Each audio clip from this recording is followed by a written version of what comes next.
What is the difference between not having a signed contract, having a contract with no leverage, where basically you've signed a contract, but it's like a standard thing that you haven't negotiated, and a contract with leverage? Let's talk about what the difference is.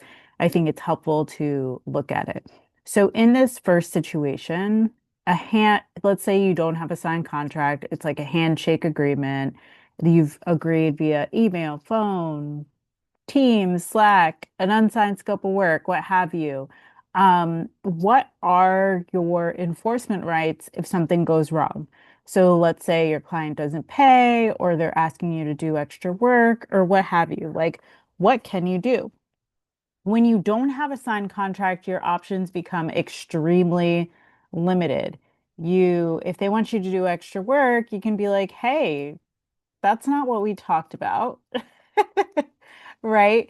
And like pray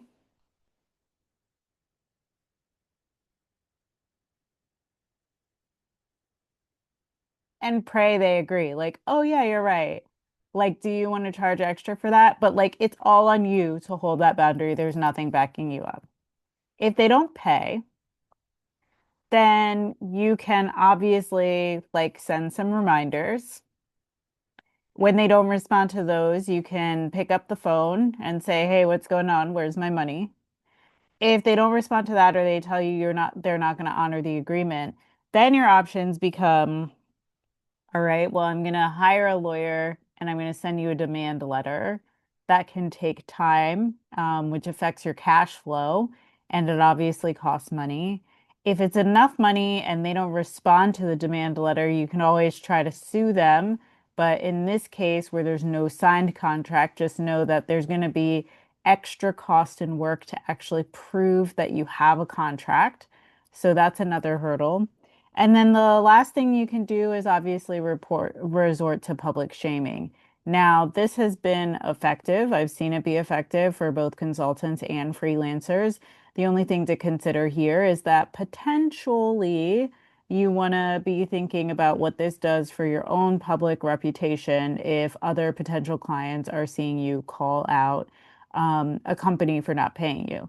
Theoretically, right? Ethically, they should be like, this is not an issue because we pay our people, but you never know, just something to think about. So now let's take this situation to a contract with no leverage so you can start to see the difference. When I say a contract with no leverage, all I'm talking about is a contract where you've signed it usually as is, right? You haven't negotiated any of the terms.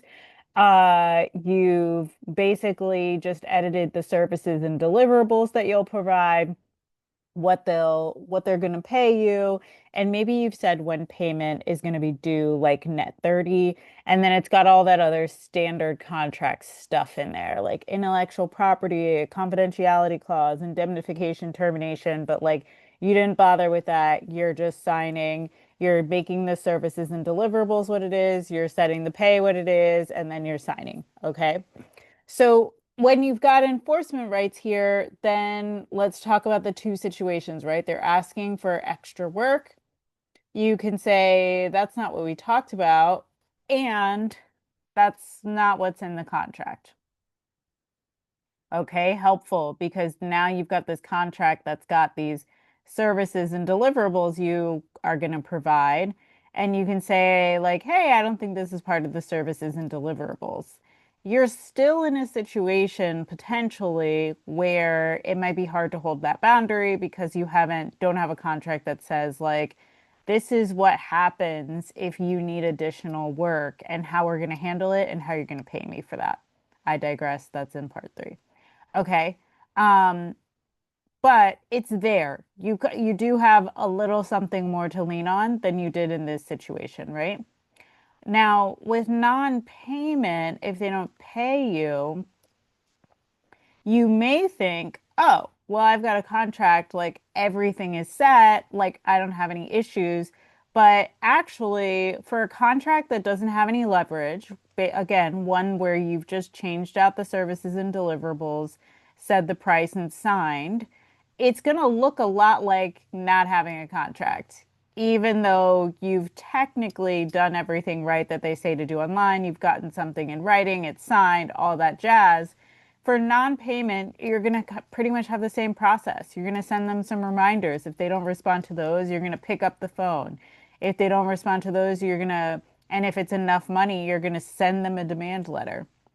If they don't respond to that, and it's worth a lot of money to you, then maybe you're going to file a lawsuit in small claims court.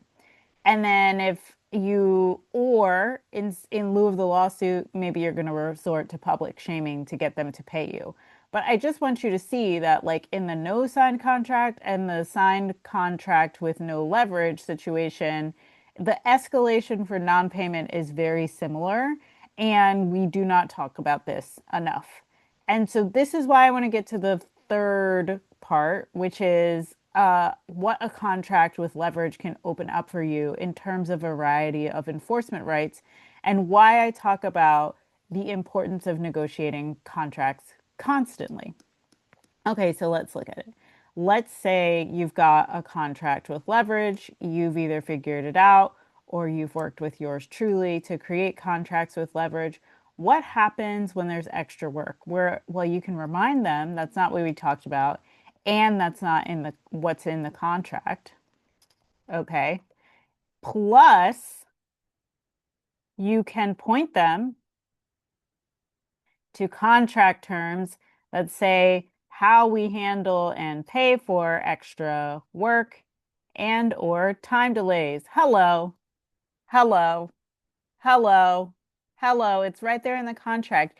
You don't have to think about it. You don't have to like work yourself up to saying like, I think we should do it this way.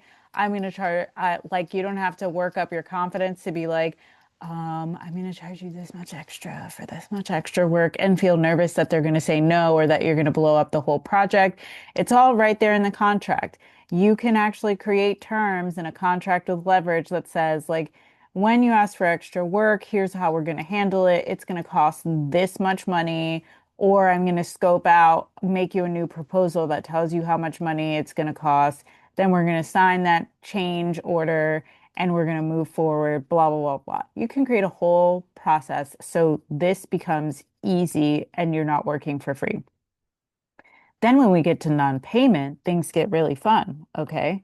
Because if they're not paying and you've done the reminders, you've picked up the phone, you can do stuff before you get to hiring a lawyer and public shaming. Let's talk about the options that open up before you do that. You can withhold deliverables until payment. You can stop work. You can withhold intellectual property rights until payment. You can charge late fees, delay fees. Okay. So look at all this stuff you can do before you involve a lawyer because now your contract has leverage. Send reminders, you pick up the phone, call them, see what's up. You withhold deliverables until they pay you. You stop work until the payment situation gets figured out. You withhold intellectual property rights until they pay you. You charge late fees and delay fees for the delay in payment, for them being either late to pay you or delayed in moving the project forward. These are all things. Look at this whole list of things you can do without having to hire a lawyer if you modify what people often refer to as standard terms correctly. And I am not talking about big modifications here. I'm talking about very reasonable, common modifications that clients usually accept that give you the kind of leverage you need to get paid what you're owed. This is what we're going to talk about in the Pay Me What You Owe Me workshop on December 12th. I really, really would love to have you come. The link to sign up is in my bio, or I'm going to drop it in the comments below.